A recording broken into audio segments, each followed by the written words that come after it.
Let's take a look at some tweets about the Demaryius Thomas situation. The Broncos have signed him. The rose is off the bud. $70 million with $43.5 million guaranteed for Demaryius Thomas. Here's some of those tweets. From Broncos fan OR, depends on how it impacts signing their future free agents like Von Miller, who is far more important to the team. Is Von Miller more important to the team than Demaryius Thomas? Yes. I agree. In today's football, a pass rushing specialist, a guy who can get to the quarterback, not just sack him, but put pressure on him 35, 40, 45 times a year, to me is more important than another wide receiver. You can find wide receivers all over the place. Yeah, not as great as DT, but you can find decent wide receivers all over the place. You can't find pass rush specialists who can get you 13, 15, 18 sacks a year. And I would say to Bronc fan or that there's one other point you're not leaving, that you're not considering, is they're gonna lose $14-15 million in salary next year, I believe. Peyton Manning. Peyton Manning's go away. You take that money, you give it to Von Miller. You're not giving it to Brock Osweiler. Good point. So next, call me Kinslow. Not worth the same as Des Bryant. Is he saying that Woody Paige is not worth the same as Des Bryant? No, he's saying that's what it looks like. So who's the better receiver, Demaryius Thomas or Des Bryant? Should Des Bryant have gotten a little bit more than Demaryius Thomas? He did get a little bit more. They're the same. I think they're interchangeable, except for one thing. When he says he's not worth the same as Des Bryant, Des Bryant's worth a lot more trouble. Yeah. He's a bigger diva than Demaryius Thomas. He's a guy who gets into trouble. There are still rumors about parking lots and things that happen in parking lots. The pictures that were supposed to come out earlier this year are said to be horrific and might have.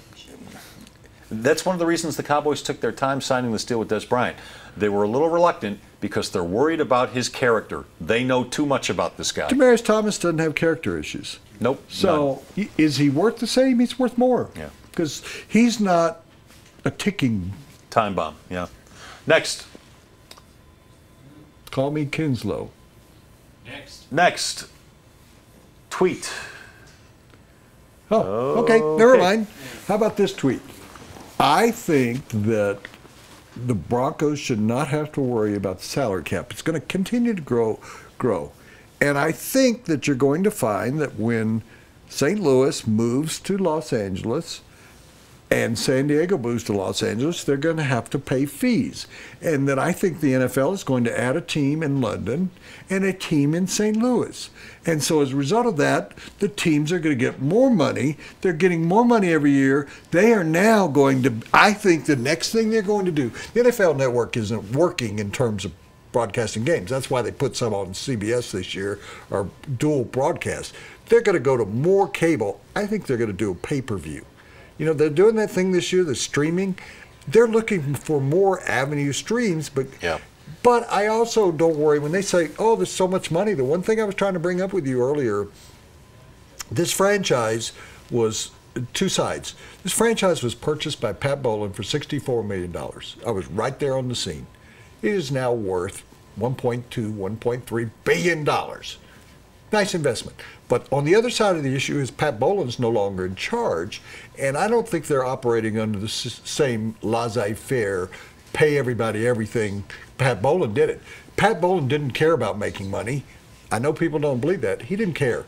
He just enough to take care of his family in a really nice way, but he wasn't like what you call Dick Monfort, that he wants to make $25 million a year. Pat Bowlen poured it all back into free agency and trying to improve this team. So knowing that the value of his franchise was appreciating year by year, sure, and he could borrow against it. Yeah, if he wanted money in his pocket, he could borrow against it. And he did, because he was on the verge of having financial problems at one point. But what he had was a new stadium he could borrow against that was given to him, basically. And he had a team that was worth a lot every year.